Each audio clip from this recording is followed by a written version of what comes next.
नताशा की शादी वंश से होती है। नताशा रूप रंग में बहुत खूबसूरत होती है, लेकिन वो खाने में इतनी मिर्ची खाती है कि लोग हैरान रह जाते हैं। ससुराल में सास गायत्री, ससुर मनोहर और ननद स्वीटी होते हैं। सुबह सवेरे नताशा आकर गायत्री को चाय देती है।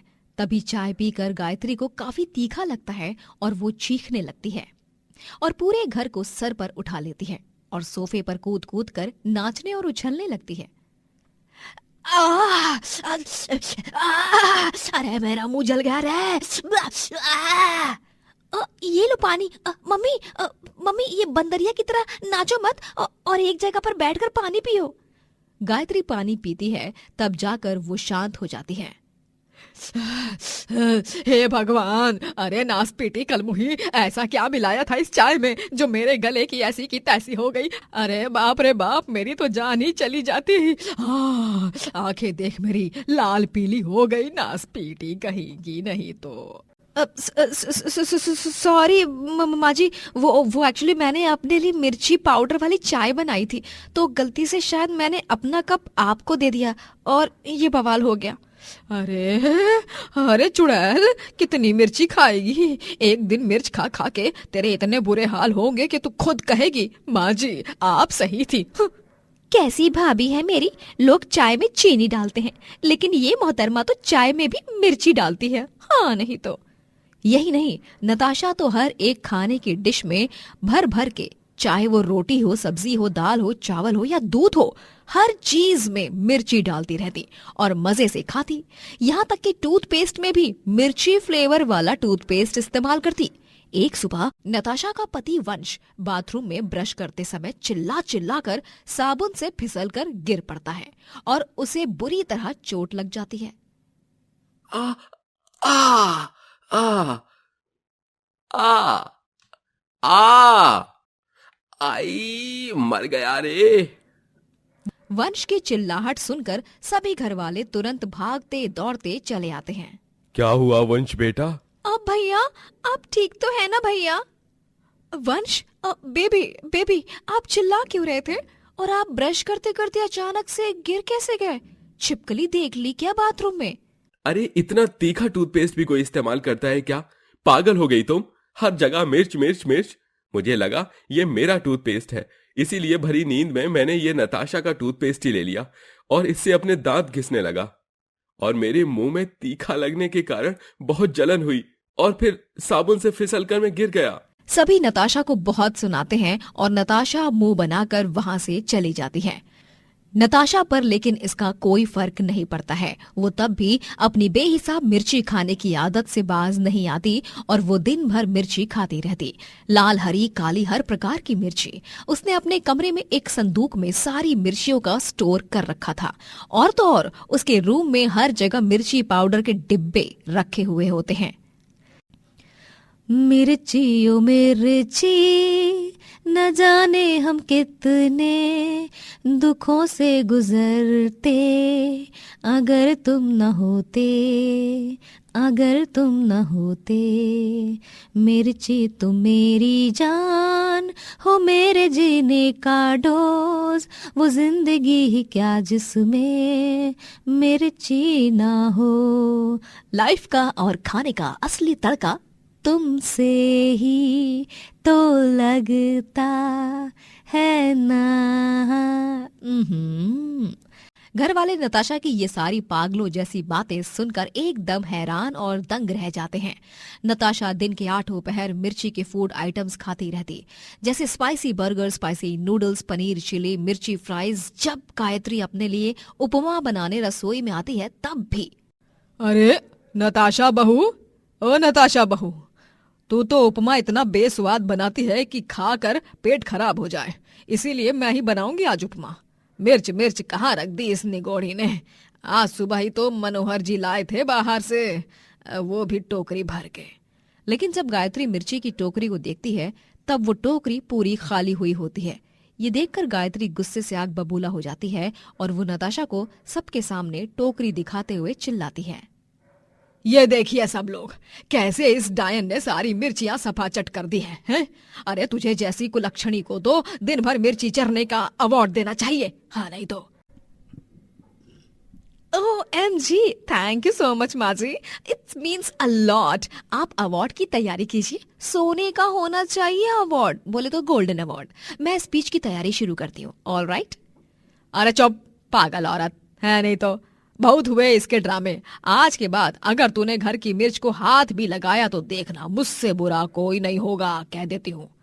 गायत्री अब नताशा संग बहुत सख्ती से पेश आने लगती है और वो उसे मिर्ची को हाथ तक लगाने नहीं देती, जिसके कारण गुस्सा होकर नताशा घर के आंगन में ही मिर्च का पेड़ उगाने का ठानती है और मिर्ची के पौधे को आंगन में लगाती है। बस अब तो किसी का बाप भी मुझे मिर्ची खाने से नहीं रोक सकता। कुछ ही दिनों में इसमें फटाफट मिर्ची उगाएगी और मैं उन्हें तोड़कर खाऊंगी, और अगर माँ जी या स्वीटी ने इन्हें तोड़ने की कोशिश की तो मैं उन्हें छोड़ूंगी नहीं। मिर्ची का पौधा देखकर सभी सर पकड़ लेते हैं। एक दिन घर में गांव से बापूजी आते हैं और तभी घर पूरा खाली होता है। सिर्फ नताशा होती है और वो डाइनिंग टेबल के ऊपर बैठकर अजीब और फटाफट तरीके से मिर्ची खा रही होती है। अरे मनोहर बेटा, गायत्री बहू, स्वीटू, वंश बेटा, कहाँ हो तुम सब? अरे ये क्या, ये तो वंश की बीवी लग रही है, लेकिन ये ऐसे फटाफट और डरावने तरीके से मिर्ची पे मिर्ची कैसे खा रही है? बापूजी ये देखकर डर जाते हैं। कहीं इसके अंदर किसी भूतिया आत्मा ने तो प्रवेश नहीं कर लिया? नहीं, बचाओ, भूत आ! बापूजी चिल्लाते हुए डर के मारे अपनी धोती पकड़कर दुम दबाकर पूरी तेज रफ्तार से भाग जाते हैं और नताशा कहती है, ये गली के बेवकूफ बुढ़े भी ना मुंह उठाकर दिन दहाड़े किसी के भी घर में घुस आते हैं। अगली बार दिख जाए ना तो बस मार मार के ना मोर बना दूंगी। नताशा की मिर्ची खाने की बुरी आदत खत्म होने का नाम ही नहीं लेती और फिर एक रात उसके पेट में बहुत दर्द होने लगता है, इतना कि उसकी आंखों से आंसुओं की धारा बहने लगती है और उसे डॉक्टर के पास ले जाया जाता है। और तभी पता चलता है कि ज्यादा हद से बाहर तीखा खाने की वजह से नताशा को पाइल्स हो गया है। डॉक्टर नताशा की पूरी ट्रीटमेंट करते हैं और फिर कुछ ही दिनों में नताशा खतरे से बाहर भी हो जाती है। तभी ठीक होकर जब वो घर लौटती है, मैं इस दरवाजे के अंदर कदम रखने से पहले आप सबसे तहे दिल से माफी मांगना चाहती हूँ। आई एम सॉरी माँ जी, आप सही थी। आपने हमेशा मुझे वार्न किया, मुझे समझाया, लेकिन मैं अपनी जिद पर अड़ी रही और उसका नतीजा भुगत भी लिया मैंने। आज मैं आप सबसे वादा करती हूँ कि आज के बाद मैं मिर्ची खाऊंगी, लेकिन उतनी ही जितनी मात्रा में बाकी सब खाते हैं। बहुत खूब नताशा बहू, चलो आखिर तुझे सबक मिलने पर सद्बुद्धि तो आई। आजा तेरी आरती उतारूं। गायत्री नताशा की आरती उतारती है और एक नई शुरुआत के साथ नताशा घर में फिर से गृह प्रवेश करती है और जीवन में फिर कभी भी हद से ज्यादा मिर्ची नहीं खाती। पाखी का पति मिहिर और सास ससुर रंभा और मोहनलाल तीनों की एक प्लेन क्रैश में मौत हो जाती है, जिसके बाद पाखी विधवा बन जाती है। पाखी की छोटी बेटी आंचल तब सिर्फ 6 साल की होती है। घर में अब जेठ जेठानी राघव और मोनिका होते हैं और उनका 8 साल का बेटा पुष्कर। पति के जाने के बाद राघव और मोनिका दोनों जेठ जेठानी पाखी पर बहुत अत्याचार करते हैं।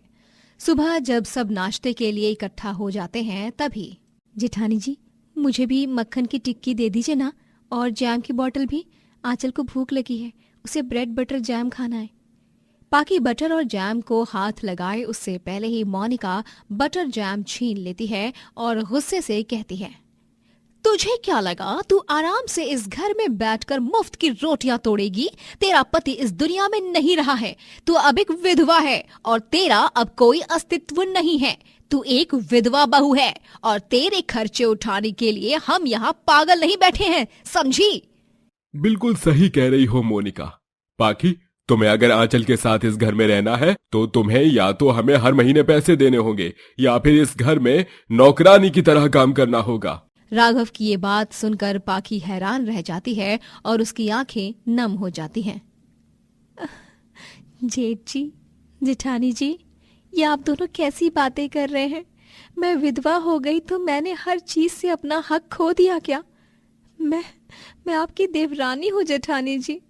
ये घर जितना आप दोनों का है उतना ही मेरा भी, और मेरी बेटी आंचल का भी। मोनिका पाखी के बाल नोचती है और कहती है, ज्यादा बकवास मत कर वरना तेरी चमड़ी उधेड़ दूंगी। अगर इस घर में रहना है तो मेरी जूती की नोक बनकर रहना होगा। चल जाकर काम कर। बेचारी पाखी दिन भर घर का पूरा काम करती और मोनिका महारानियों की तरह आराम फरमाती है।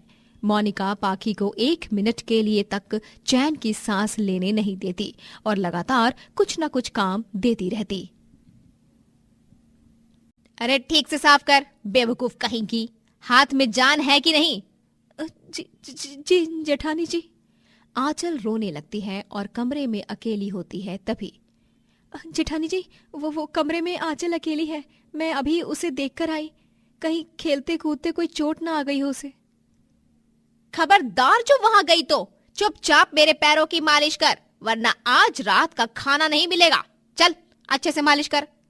मोनिका और राघव पाखी के कमरे को अब गेस्ट रूम बना देते हैं और उसे घर के आंगन में रहने को बोलते हैं।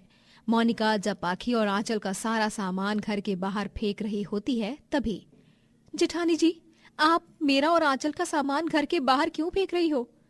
शुक्र मना कि तुझे और तेरी मनहूस बेटी को घर के बाहर नहीं निकाल रहे। मैंने फैसला लिया है कि तुम्हारे और आंचल के रूम को अब एक गेस्ट रूम में बदला जाए, इसलिए अब से तुम और आंचल दोनों भी घर के आंगन में रहोगी। लेकिन जेठानी जी। शट अप पाखी, ज्यादा बकर बकर मत करो वरना तुम्हें घर से भी निकाल देंगे। राघव और मोनिका दोनों ही पाखी के पति मिहिर के नाम की सारी जायदाद अपने पास हड़प लेते हैं और पाखी और आंचल को 1% का हिस्सा तक नहीं देते। जेठ जी, जेठानी जी, आपने ऐसा क्यों किया? वो हिस्सा आंचल और मेरा था। कम से कम वो मेरी आंचल के भविष्य के लिए तो काम आता। तुम अब एक विधवा हो। मिहिर के जाने के बाद तुम्हारा अब इस दुनिया में कोई सम्मान नहीं रहा, और वैसे भी तुम्हें जिंदगी भर तो हमारी नौकरानी बनकर रहना है। खाना पीना घर ये तो सब तुम्हें दे ही रहा हूं, तो फिर जायदाद के हिस्से की क्या जरूरत है? और नहीं तो क्या, नखरे हैं सब बस इस चुड़ैल के। कपकपाती हुई ठंड में पाखी और आंचल दोनों ही घर के आंगन में सोते हैं। वहीं अंदर राघव और मोनिका अपने बेटे पुष्कर संग कंबल ओढ़कर सोते हैं। त्योहार के दिन जब पाखी सफेद रंग की जगह लाल रंग की साड़ी पहनती है तभी, ओ हीरोइन, ये सब क्या है? तू भूल गई हो क्या? तुम्हारा पति अब मर चुका है। तुम एक विधवा हो, और एक विधवा होते हुए भी तुमने लाल रंग की साड़ी पहनी है। लाल रंग सुहागन का होता है और सफेद रंग एक विधवा का, समझी? लेकिन जेठानी जी, पड़ोस के रंजीत की भी बीवी को गए हुए 2 महीने हुए हैं, लेकिन उनके लिए तो दूसरा रिश्ता भी आ गया है। वो तो अपनी जिंदगी खुशी से जी रहे हैं। तो फिर क्यों हमेशा एक औरत को ही इस समाज के उसूलों में और रीति रिवाजों में पिसना पड़ता है? क्योंकि वो एक मर्द है और तुम एक औरत, समझ गई? अब जाओ, जाकर हम सब के लिए चाय लाओ। मास्टरनी की तरह जुबान चलाने दे दो बस इसे। दिन ब दिन मोनिका और राघव पाखी पर बहुत अत्याचार करने लगते हैं। हद तो तब हो जाती है जब वो उसे और उसकी बेटी को तबीयत खराब होने पर भूखा मारते हैं। ये सब सोचकर एक रात पाखी अपनी बेटी आंचल संग अपना सामान लेकर बस पकड़कर दूसरे शहर चली जाती है। किसी और शहर में जाकर वो अपनी नई दुनिया बसाती है और लोगों के घरों में झाड़ू पोछा करके वो पैसे कमाती है और आंचल को एक अच्छे स्कूल में भेजती है। पता नहीं कहाँ चली गई होगी वो कलमुही। अच्छी भली नौकरानी थी फ्री फंड की, मेरे तो बड़े बुरे हाल हो गए हैं। पाखी अब बहुत ही अच्छे से अपनी बेटी को पालती और बड़े होकर आंचल एक डॉक्टर बनती है। वहीं दूसरी तरफ राघव और मोनिका का बेटा पुष्कर अब गुनगुन नाम की एक लड़की संग शादी कर लेता है, लेकिन गुनगुन का स्वभाव बहुत ही लालची होता है। पुष्कर, तुम्हारे दोनों माँ बाप अब बूढ़े हो चुके हैं, उन्हें अब वृद्धाश्रम में डाल दो प्लीज, और उनसे ना प्रॉपर्टी भी सारी की सारी हड़प लो। आगे चल के हमारा फ्यूचर है, हमारे होने वाले बच्चे का फ्यूचर है। तुम्हें कुछ पड़ी भी है कि नहीं? हाँ गुनगुन, तुम बिल्कुल सही कह रही हो। पुष्कर अपनी बीवी के भड़काने से भड़क जाता है और बूढ़े राघव और मोनिका को घर से बाहर निकाल देता है और वृद्धाश्रम जाने को कहता है। राघव और मोनिका अब यहाँ से वहाँ दर दर भटकते हैं और वो एक जगह बेहोश होकर गिर पड़ते हैं। तभी आंचल वहाँ आकर उन्हें बचाती है और अपने घर ले आती है। होश आने पर राघव और मोनिका देखते हैं कि वो पाकी के घर में हैं। हमें माफ कर दो पाकी। आंचल बिटिया, आज हमें पता चला कि हम कितने गलत थे। आज हमें हमारी खुद की औलाद ने ही घर से बाहर निकाल दिया, लेकिन आंचल ने बचा लिया। हम दोनों ने तुम्हारे साथ बहुत ज्यादा अत्याचार किया है पाकी, हमें माफ कर दो पाकी, माफ कर दो हमें। राघव और मोनिका दोनों ही पाखी से हाथ जोड़कर माफी मांगते हैं। माफी मत मांगिए जेठ जी, जेठानी जी, आप दोनों को अपनी गलती का एहसास हो गया, यही बहुत है। निराश मत होइए, पुष्कर नहीं लेकिन मेरी आंचल हम सबको संभालेगी। और इस तरह अतीत के सारे गिले शिकवे भूलकर पाखी राघव और मोनिका को माफ कर देती है और वो सब एक साथ खुशी से रहने लगते हैं। भैरवी जी के 3 बेटे होते हैं, रमन, कार्तिक और मोहित। तीनों की शादियां हो चुकी थीं। भैरवी जी की 3 बहुओं के नाम वंदना, उर्वशी और आरोही होते हैं। वो तीनों सर्वगुण संपन्न बहुएं होती हैं और वो हमेशा अपनी सास का माँ की तरह ध्यान रखती और अपने पतियों से खूब सारा प्रेम करती और तीनों अच्छी धर्मपत्नी भी होती हैं। उस रात 3 महीनों के लंबे इंतजार के बाद तीनों के पति एक बिजनेस ट्रिप से वापस लौट रहे थे, जिसकी खुशी में तीनों भी सच संवर कर अपने अपने पतियों की प्रतीक्षा में बैठी थीं। आज हमारे तीनों जिगर के टुकड़े आएंगे। हम तो आज बहुत बहुत बहुत खुश हैं। उर्वशी बहू, तुमने वो आरती की थाली तो सजा दी ना? हाँ माँ जी, मैंने थाली सजा दी है। और तो और हम तीनों ने अपने अपने पतियों की पसंद के पंच पकवान और व्यंजन भी बनाए हैं, ताकि जब वो आए तो आते ही सारा खाना सफा चट कर जाए। हाँ, और तो और हमने छोले भटूरे और नारियल की बर्फी भी बनाई है। माँ जी, आपकी पसंद की खीर भी बनाई है, लेकिन आपको एकदम नाप तोल के खाना होगा। आपको पता है ना, आपको डायबिटीज है, तो डॉक्टर ने संभल कर सही मात्रा में खाने को बोला है। हाँ हाँ, हमें पता है, बार बार उसी बात को दोहराने की जरूरत नहीं है।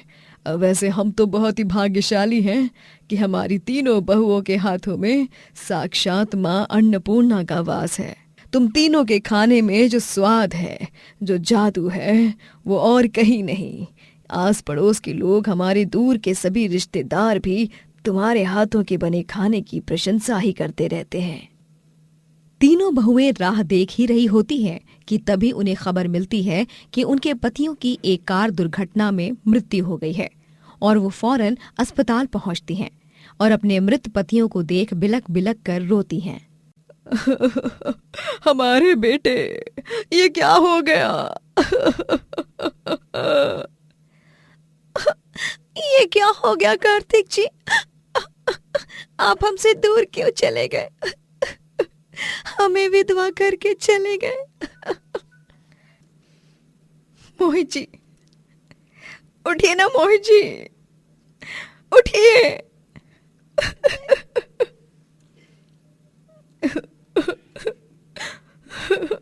रमन जी उठ जाइए।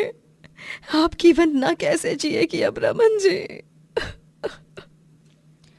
तीनों पतियों के जाने के बाद भैरवी की तीनों बहुएं विधवा हो जाती हैं और अब उन सब पर पैसों की समस्या आ जाती है। तीनों बेटों को जाकर आज 1 महीना हो गया है। माँ जी, घर में चीनी खत्म हो गई है, आटा भी थोड़ा ही बचा है। हाँ, हम सब अब क्या करेंगे? हम तीनों के पतियों की तो कुछ संपत्ति भी नहीं है, ना कुछ रख कर गए हैं। किसने सोचा था कि हमारी जिंदगी में ऐसा भी दिन आएगा? सब आपस में दुखी होकर बातें कर रही होती हैं कि तभी घर की घंटी बजती है और आरोही दरवाजा खोलती है और देखती है कि घर के मालिक आलोकनाथ आए हुए हैं। का नाटक चल रहा है तुम लोगन का? 1 महीना से बिजली का बिल नहीं भरा, मेंटेनेंस भी नहीं भरा। अरे हम का तुम लोगन ने अपना रिश्तेदार समझ रखा होवत है का? आलोकनाथ जी, हमको थोड़ा और समय दे दीजिए। हमने हमारे बेटे खोए हैं, इस घर की नींव खोई है, घर में खर्चे के लिए भी पैसे नहीं है, जरा समझिए ना। हाँ मालिक जी, प्लीज हमें कुछ और दिनों की मोहलत दे दीजिए, हम पैसे का बंदोबस्त कर देंगे, हम पर यकीन कीजिए। अरे तुम लोगन का यकीन गया चने की खेत मां, हमका कच्छो नहीं पता।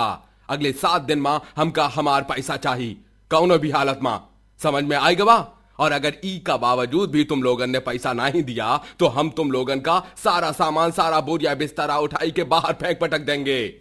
आलोकनाथ उन सबको डरा धमकाकर वहां से चला जाता है और फिर तीनों बहुएं और भैरवी अति चिंताग्रस्त हो जाते हैं। अब हम क्या करेंगे? समझ में नहीं आ रहा। हमारे पास तो कोई जेवरात भी नहीं है जिसे हम बेच बाच कर थोड़े बहुत पैसे इकट्ठा कर लें। तीनों बहुएं चिंता में होती हैं और सोच में पड़ जाती हैं और फिर उर्वशी के दिमाग में एक विचार आता है। मेरे पास एक आइडिया है। हम तीनों के हाथों का खाना जो कोई भी खाता है वो दीवाना हो जाता है, और अब हम अपना छोटा सा ढाबा खोलकर वहाँ पर खाना बनाकर बेच सकते हैं। आजकल तो हर कोई ऑफिस, स्कूल, कॉलेज या घूमने जाता है तब बाहर का ही खाना खाता है ना। अरे वाह, ये तो बहुत ही अच्छा सुझाव है। इससे तो हम अच्छे खासे पैसे भी कमा सकते हैं ना। बहुत अच्छी बात है ये तो। ये बहुत ही अच्छा सुझाव लगा हमें। उर्वशी, लेकिन एक बात की समस्या है। हम ढाबे को खोलेंगे कैसे? उसके लिए भी तो पैसों की जरूरत होगी ना। हाँ, हम भी यही कहने वाले थे। ये सब तो समस्या है ही। कैसे ढाबा खोला जाएगा और कैसे काम होगा, शुरू में ही सब तय कर लो। क्या कैसे करोगी तुम तीनों? उस सब की आप लोग चिंता मत कीजिए। मेरी सहेली है जो हमें उसके खाली मकान को इस्तेमाल करने की इजाज़त दे देगी, और जब पैसे आ जाएंगे हम उसे उसके हिस्से के पैसे भी दे देंगे। हाँ, फिर तो बढ़िया है। तीनों बहुएं भगवान का नाम लेकर ढाबे का उद्घाटन करती हैं और भैरवी ढाबे में मंदिर स्थापना करके उसमें दिया भी प्रज्वलित करती है। हे माता रानी, मेरी तीनों विधवा बहुओं के ढाबे की खूब तरक्की हो। इतनी के ऊपर आसमान से मेरे तीनों बेटों को अपनी बीवियों पर बहुत गर्व महसूस हो। तीनों बहुएं चूल्हे पर पानी छिड़क कर और गैस पर गुड़हल का पत्ता रख के हाथ जोड़कर प्रणाम करती हैं और सारा खाना पकाती हैं। पहले ही दिन में ग्राहकों की लंबी कतार लग जाती है और उन सबको तीनों बहुओं के हाथ का बना खाना बहुत पसंद आता है और वो सब उनकी तारीफों के पुल बांधते हैं। ओए होए होए ओए बहन जी, ओ जी, आपने तो दिल खुश कर देता। इतना अच्छा कढ़ाई पनीर तो मैंने आज तक नहीं खाया। ओए बल्ले बल्ले, ओ शावा शावा। वाकई में। और आपके ये फुलके, ये कितनी अच्छी तरह फूले हैं। और तो और इनका स्वाद भी काफी अच्छा है। कौन सी चक्की से आटा पिसवाया है, जरा हमें भी बताइए। अयो रामा वेंकटेश्वरा, ये इतना अच्छा इडली सांभर तो मेरा बीवी भी नहीं बनाता जी, और मेरा अम्मा ने भी नहीं बनाया। जल्दी से बताइए, इतना अच्छा कुकिंग के पीछे क्या राज है जी? कोई राज नहीं है। आटा भी हमने घर पर ही पीसा है, और मसालों को भी सिलबट्टे और ओखल में कूट कूट कर बनाया है। और हमारे इतने अच्छी कुकिंग के पीछे बस यही बात छिपी हुई है कि आप खाना ही क्या, कोई भी काम अगर सच्चे मन, लगन और मेहनत और पूरी निष्ठा से करो ना, तो वो काम अवश्य आपको सफलता और अच्छा परिणाम देगा। आप भी आजमा कर देखिए जीवन में। सच माँ, तुम तीनों का सुहाग उजड़ गया, तब वो भी ये चेहरे पे मुस्कान और मनमा निरंतर जज्बा। हमका तुम लोगन से बुजुर्ग हुई के बावजूद भी प्रेरणा मिलत रही है। भगवान तुम तीनों को ढेर सारी सफलता और तरक्की दे, और ऐसे ही मस्त मस्त स्वादिष्ट व्यंजन पकाई के तुम दूसरा लोगन का दिल जीतते रहो। यही मनोकामना करत है। धन्यवाद काका। ढाबे की कमाई से वो तीनों आलोकनाथ के पैसे चुका देती हैं और बाकी सब खर्चों को भी निपटा लेती हैं। एक दिन एक युवक फूड ब्लॉगर उनके ढाबे पर आता है, तभी वो उन्हें लाइव खाना बनाते हुए रिकॉर्ड करता है। तो दोस्तों, ये है कानपुर का सबसे मशहूर ढाबा जिसे 3 औरतें चलाती हैं, और वो ये करके हम सबको ये संदेश दे रही हैं कि औरतें भी आदमियों से कम नहीं। हा, क्या खुशबू है। देखिए तो सारे क्लोजअप शॉट्स में कैसे पूरी रोटी फुलके की तरह से फूल रही है। और हाँ गाइस, यहाँ का प्रसिद्ध लिट्टी चोखा तो खाना बनता ही है, और साथ में मटकी कुल्फी और केसर रबड़ी। दोस्तों यकीन मानिए, सबसे अच्छी जगहों में से एक है ये, सभी खाने के शौकीनों के लिए। वो युवक ब्लॉग को रिकॉर्ड कर लेता है और उसे यूट्यूब और सोशल मीडिया पर पोस्ट करता है, जिसके बाद वो वीडियो लाखों व्यूज के साथ पूरे देश भर में वायरल हो जाता है और उर्वशी, आरोही और वंदना तीनों भी प्रसिद्ध हो जाती हैं और दूर दूर से लोग उनके ढाबे पर खाना खाने आते हैं। ऐसे ही एक अमीर आदमी भी अपनी बीवी संग आता है और खाना चखकर कहता है, बहुत ही बढ़िया खाना है। मैं एक रेस्टोरेंट का मालिक हूँ।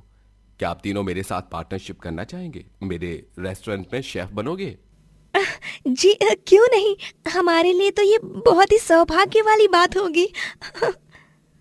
फिर क्या, तीनों विधवा बहुएं इसी तरह तरक्की करती हैं और आगे जाकर अपना खुद का एक बड़ा रेस्टोरेंट खोलती हैं और वो रेस्टोरेंट चंद दिनों में ही बहुत मशहूर हो जाता है और तीनों बहुएं भैरवी संग बड़े आलीशान बंगले में रहने लगती हैं और बहुत से पैसे कमाती हैं। तो दोस्तों, जब ये तीनों विधवा बहुएं अपने जीवन की बड़ी से बड़ी कठिनाइयों को मात देकर आगे बढ़ सकती हैं, तो हम क्यों नहीं? हर व्यक्ति को अपने जीवन में आगे बढ़ना चाहिए, फिर चाहे मुसीबतें कितनी भी बड़ी क्यों ना हो, उन सब का डटकर सामना करना चाहिए। 4 बहुओं की एक रसोई। मंजरी जी की 4 बहुएं होती हैं, मोहिनी, ऋतु, शिल्पा और सुप्रिया। चारों जब रसोई में जाती हैं तभी, ओ बहन, दिमाग में भूसा वूसा भरा है क्या? अरे मैं नहीं करने वाली तुम्हारी मदद कोई लौकी वौकी बनाने में, साधारण सी आलू प्याज की सब्जी बनाना। लेकिन मुझे आलू से एलर्जी है। पनीर बनाते हैं ना, बड़े दिनों से मन कर रहा है गाइस यार। ओ मैडम, तुम तो चुप ही रहो वरना एक लप्पड़ लगाऊंगी। एक सब्जी काट के नहीं देती हो और बस हुक्म चलाती रहती हो किसी महारानी की तरह। नूडल्स बनाए? तुम ही खाओ, वो केचुए, हमें ना खिलाओ। ओहो, तो फिर खाने में बनाए तो क्या बनाए यार? कुछ ऐसा बनाते हैं जो हेल्दी हो, इजी हो और झटपट बन जाए। हेल्दी खुद को हीरोइन समझती है, लेकिन है तो चुड़ैल। चुड़ैल? किसको बोली तू? तेरी तो ऐसी की तैसी। रुक जा, तुझे अभी बताती हूँ, रुक। सुप्रिया मोहिनी को बेलन से मारने लगती है और मोहिनी भी सुप्रिया को मारने के लिए कढ़ाई उठाती है।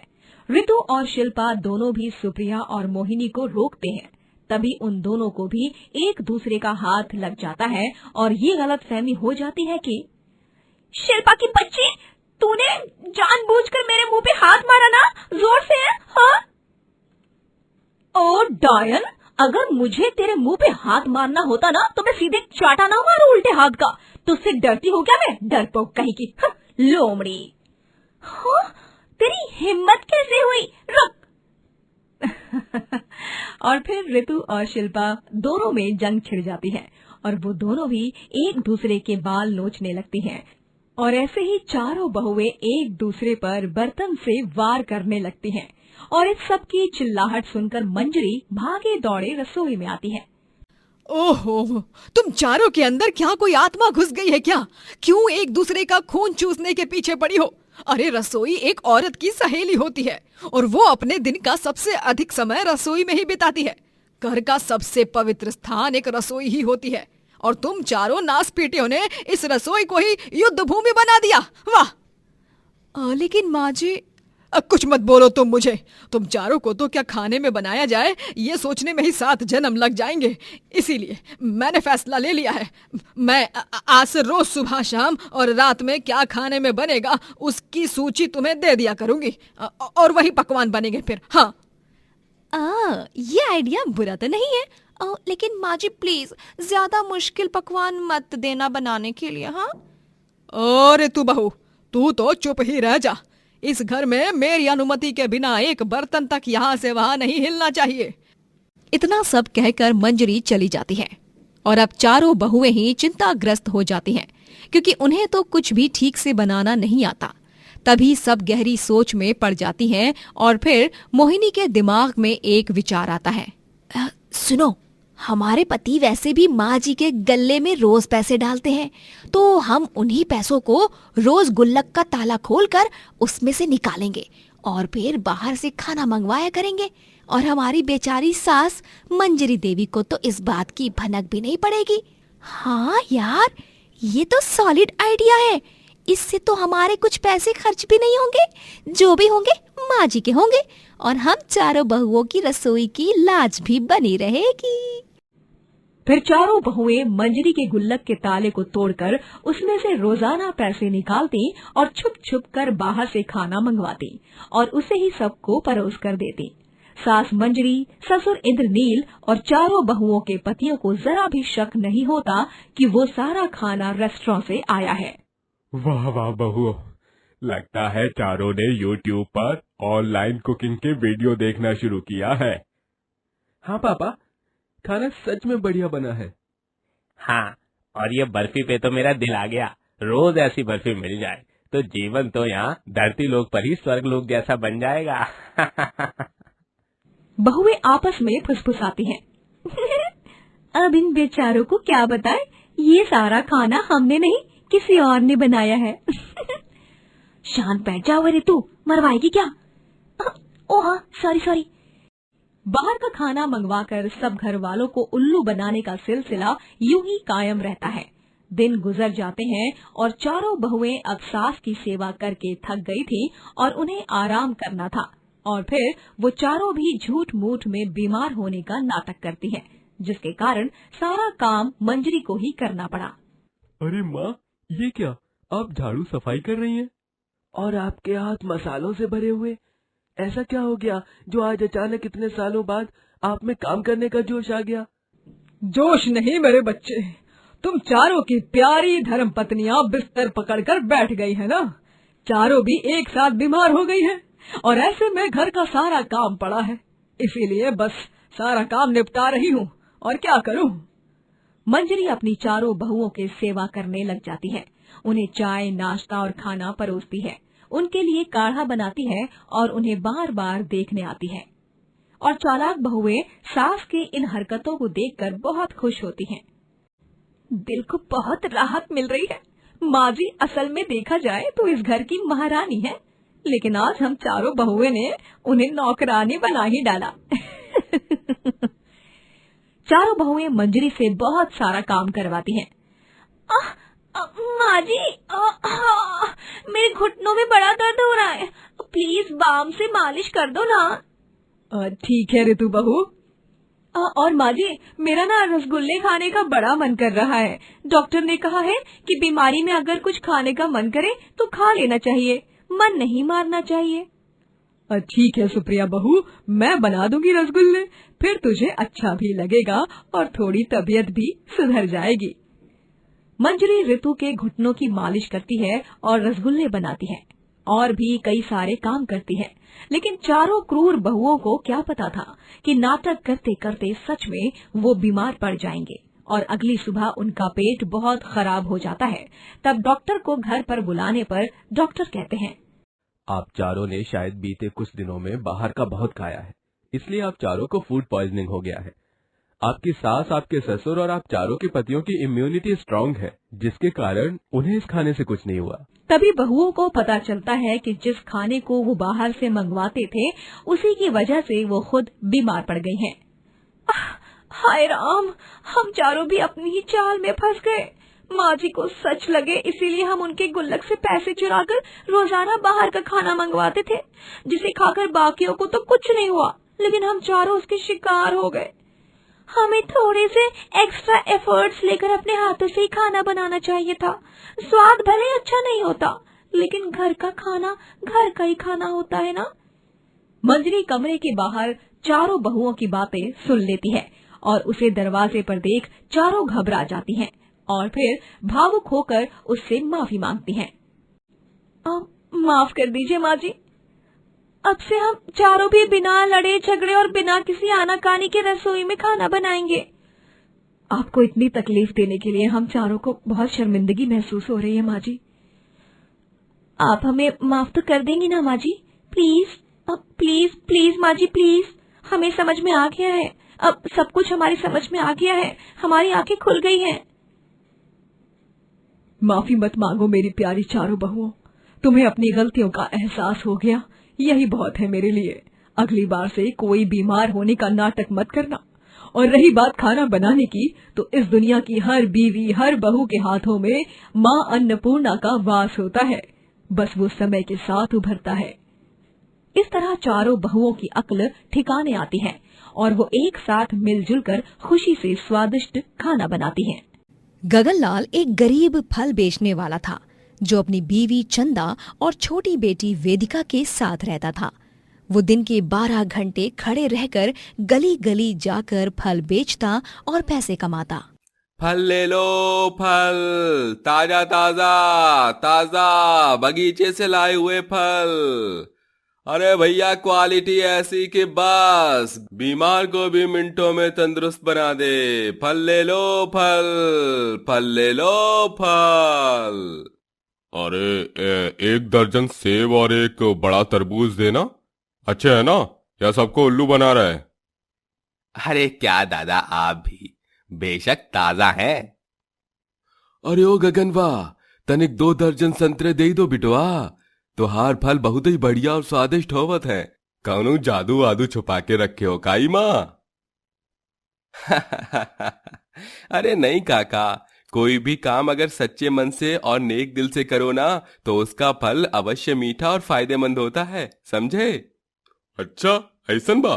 गगनलाल अपनी बेटी वेदिका से बहुत प्यार करता। वो उसके लिए रोज शाम को घर लौटते हुए कुछ न कुछ खाने को लाता था। पापा, आज क्या लाए हो आप मेरे लिए? आज पापा अपनी राजकुमारी के लिए लाए हैं उसकी मनपसंद इमली, और स्टेशन की बेकरी से ये चॉकलेट वाली पेस्ट्री भी लाए हैं। ये क्या जी, आप भी रोज इसके लिए कुछ न कुछ लाते हैं। अरे उन पैसों को अगर सहेज कर रखेंगे तो इसी के भविष्य के लिए काम आ सकते हैं, पता है ना आपको? अरे चंदा, क्यों इतना तिलमिला रही हो? अरे हमारी इकलौती संतान है और ये थोड़ी ना हमारे साथ जीवन भर रहने वाली है। एक दिन तो इसे भी किसी और घर जाना ही होगा, इसके बाबुल के घर, जहां इसकी जिंदगी की नई शुरुआत होगी। तब तक के लिए मुझसे प्यार दिया जाता है तो देने दो ना चंदा। ये दिन, ये पल, ये घड़ियां फिर से नहीं लौटने वाली। बस हमारी राजकुमारी को अच्छे से पढ़ा लिखा कर एक अच्छी सी जिंदगी देनी है मुझे। यही मेरे जीवन का लक्ष्य है। बात तो आप सही कह रहे हैं जी। परिस्थिति चाहे कितनी भी खराब क्यों न हो, लेकिन अपनी गरीबी में भी गगनलाल वेदिका के लिए कोई कमी खलने नहीं देता। वो उसे एक अच्छे स्कूल में पढ़ने भेजता, उसके लिए बाजार से सुंदर सुंदर कपड़े लाता और उसे जो खाना हो वो भी खिलाता है। एक दिन भरी दोपहर में जब गगनलाल फल बेच रहा होता है, तभी वो अचानक से होश खोकर गिर जाता है और तभी आसपास के लोग उसे वैद्य जी के पास ले जाते हैं। स्कूल से आ रही वेदिका को ये पता चलता है, तब वो फौरन दौड़े दौड़े अपने पापा को देखने वैद्य जी के पास चली जाती है। पापा, कहाँ है मेरे पापा? ठीक तो है ना मेरे पापा? वैद्य जी, मैं यहाँ पर हूँ वेदिका। बहुत ही प्यार करत है लागत है तोहरी बिटिया तोहरे से। 5 मिनट के रास्ते को 1 मिनट में पार करके आई है यहाँ पे ही शेरनी। अरे बिटिया, तुहार पापा को कछू नहीं हुआ है, बस खाली पेट और थकावट के कारण वो बेहोश हो गई ई भयंकर तपती धूप में। अच्छा ये बात थी। कोई बात नहीं पापा, आप फिक्र मत करो। मैं ना कल सूरज चाचू से बोलूंगी कि थोड़ी कम धूप दे, आराम से काम कर सकोगे, है ना पापा? हाँ मेरी बच्ची। वेदिका गगनलाल का खूब ख्याल रखती है, उसे ठंडा छाछ बनाकर देती है, समय पर दवाइयाँ देती है और उसके पैरों की मालिश भी करती है। सच में चंदा, कितनी होशियार और होनहार बेटी है ना हमारी। इतनी सी उम्र में ही इतना सारा प्रेम और स्नेह। हाँ, मुझे तो कभी कभी डर सा लगता है कि कहीं हमारे और हमारी बेटी के रिश्ते को किसी की नजर ना लग जाए। ओफो चंदा, तुम भी ना। थू थू थू थू थू। लो, उतार दी नजर। अब मत घबराओ, ना तो कोई हमारे और हमारी बेटी के रिश्ते को नजर लगा रहा है और ना ही कोई उसे हमसे दूर कर रहा है। हाँ जी। समय बीत जाता है और वेदिका बड़ी हो जाती है। उसने अपने कॉलेज की पढ़ाई भी पूरी कर ली होती है। गगनलाल ने कड़ी मेहनत करके उसे इतना काबिल बनाया। वेदिका अब एक कंपनी में नौकरी कर रही थी, जहाँ पर उसे एक अमीर आदमी मिलता है जो उस कंपनी का मालिक होता है, जिसका नाम पुष्कर होता है। पुष्कर के साथ वेदिका काफी वक्त बिताने लगती है और एक दिन पुष्कर वेदिका को एक होटल ले जाता है जहाँ पर उसने आलीशान राजसी अंदाज की सजावट की होती है और वो अपने घुटनों के बल बैठकर वेदिका के लिए अपने प्यार का इजहार करता है। वेदिका, मैं तुमसे बहुत प्यार करता हूँ। कब कैसे क्यों हुआ है ये एहसास, मैं ये सब नहीं जानता, लेकिन अब अगर शादी करूंगा तो सिर्फ और सिर्फ तुम ही से करूंगा, वरना कुंवारा ही रह जाऊंगा। लेकिन पुष्कर जी, आप कहाँ और मैं कहाँ? हम दोनों की कितनी सारी चीजें अलग हैं। आप इमारत हो तो मैं रेत हूँ, आप एक बड़ा पेड़ हो तो मैं उस पर टंगा हुआ सिर्फ एक छोटा सा पत्ता हूँ। आप तो इतने अमीर हो और मैं तो एक गरीब घराने से हूँ। मुझे उस सब से कोई फर्क नहीं पड़ता वेदिका। मैं इतना जानता हूँ कि मैं तुमसे सच्चा प्यार करता हूँ, लेकिन एक शर्त है मेरी बस, और वो ये है कि अगर तुम्हें मुझसे शादी करके अमीरों जैसी जिंदगी जीनी है तो तुम्हें तुम्हारे अपने गरीब बूढ़े माँ बाप को भूल जाना होगा, हमेशा हमेशा के लिए। वेदिका जता तो नहीं रही थी, लेकिन अंदर ही अंदर उसे भी पुष्कर से प्यार हो गया था और प्यार में वो पैसे के लालच के पीछे वेदिका पुष्कर से शादी कर लेती है और अपने ही माता पिता को भूल जाती है। वेदिका की सास ठकुराइन भवरी देवी उसकी आरती उतारती है और कहती है, हाँ, वो तो हमारे लल्ला को बचपन से कीचड़ और गंदगी वाले खेलों में ही खेलना पसंद है ना। अब इसी के लिए ही पागल ने तोहरे से ब्याह रचा लिया। पर अब जब तू इस खानदान की बहुरिया बन ही गई है तो तोहरा के हमरी बहुरिया होने के नाते अपनाना तो हमारा फर्ज ही है। हाँ ठकुराइन जी, आपको इतना पता ही होगा ना कि कमल के फूल भी कीचड़ में ही उगते हैं। हाँ, वो तो हमें पता है कि तू कितनी मासूम दिल की है और कितनी 420। हाँ, अरे जरा दया होती ना अपन माई बाबा की तो उन्हें हमेशा हमेशा के लिए छोड़ के नहीं आती। कल मुही कहीं की हमें पाठ पढ़ा रही है, एक गरीब फल वाले की बेटी है ये। हाँ। गगनलाल और चंदा अपनी बेटी को लापता देख घबरा जाते हैं और वो गांव में उसे ढूंढने लग जाते हैं। आपने हमारी बेटी वेदिका को देखा है क्या? काले भूरे बाल हैं उसके और उसके हाथ में एक पर्स बैग होगी। अरे ना गगन भाया, हमने नहीं देखी ऐसी कोई लड़की। सरला दीदी, तुमने हमारी बेटी को देखा है क्या? वेदिका को, जिसे हमने उस दिन आपके घर शीरा लेने भेजा था। मेरी वेदिका। नहीं चंदा, हमने तोहरी बिटिया वेदिका को ना ही देखा। गगनलाल और चंदा वेदिका को घंटों तक ढूंढते ही रहते हैं। भाई तुमने हमारी बेटी को देखा है क्या? वो आज सुबह से गायब है, पता नहीं कहाँ चली गई। अरे काका, कौन सी दुनिया में हो आप? अरे आपकी बेटी वेदिका ने वो ठकुराइन के बेटे पुष्कर के साथ शादी कर ली। क्या? ऐसे कैसे हो सकता है? वेदिका। गगनलाल और चंदा दोनों भी वेदिका से मिलने ठकुराइन की हवेली जाते हैं और वहां जाने पर वेदिका अपने माँ बाप से बहुत बुरी तरह पेश आती है। सुना नहीं आपने? मैंने कहा निकलिए यहाँ से। आपको सुनाई नहीं दे रहा क्या? कानपुर में हड़ताल चल रही है क्या आपके? वेदिका, बिटिया, ये तुम कैसी बातें कर रही हो बिटिया? हम तुम्हारे माँ बाप हैं बेटा। हाँ वेदिका, तूने अपने जीवन का इतना बड़ा फैसला ले लिया और हमें बताया भी नहीं। हाँ तो मैं अब अपने पैरों पर खड़ी हो चुकी हूँ, कोई दूध पीती बच्ची नहीं रही। अब मैं इस ठाकुर खानदान की इकलौती बहू हूँ और मैं इस गांव पर राज करूंगी। और आप दोनों अभी के अभी उल्टे पांव लौट जाइए अपनी झोपड़ी में। हाँ, सिक्योरिटी, इन्हें धक्के मारकर बाहर निकालो। ये तो क्या बोल रही है बेटा? सिक्योरिटी गार्ड्स वहां आते हैं और गगनलाल और चंदा को वहां से धक्के मारकर बाहर निकालते हैं। वेदिका में एक अलग सी अकड़, गुरूर और घमंड आ गया था। वेदिका और पुष्कर एक खुशी भरा जीवन व्यतीत कर रहे होते हैं। फिर एक दिन अचानक पुष्कर घर में नई दुल्हन लाता है और दोनों के गले में वरमाला होती है। ये दृश्य देख वेदिका के पैरों तले जमीन खिसक जाती है।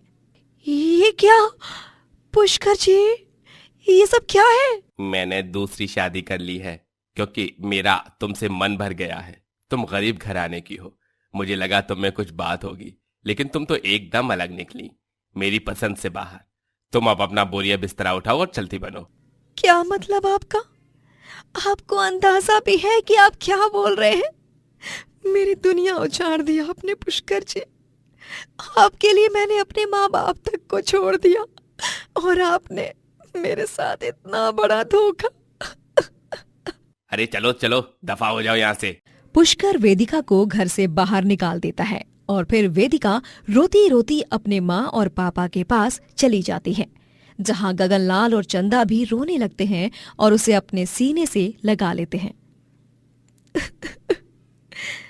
मैं जानती हूँ कि मैंने जो बदसलूकी की उसके बाद मैं तो माफी क्या कुछ भी नहीं मांग सकती आपसे, लेकिन पापा आज मैंने जान लिया, मेरी आंखें खुल गई और मैं ये सीना तान के कह सकती हूँ कि मैं एक गरीब बाप की बेटी हूँ और मुझे इसमें कोई शर्म नहीं है। मुझे माफ कर दीजिए माँ पापा, माफ कर दीजिए। बेटा बेटा बस बस। ना बेटा ना, ना ना, रोते नहीं बेटा। गगनलाल और चंदा वेदिका को माफ कर देते हैं और वेदिका को उसके इस कर्म की बड़ी ठोकर मिलती है, जिससे सीखकर वो सब कुछ भुलाकर एक नई शुरुआत में और काम करने लगती है और अपने गरीब बाप और माँ का नाम भी रोशन करती है।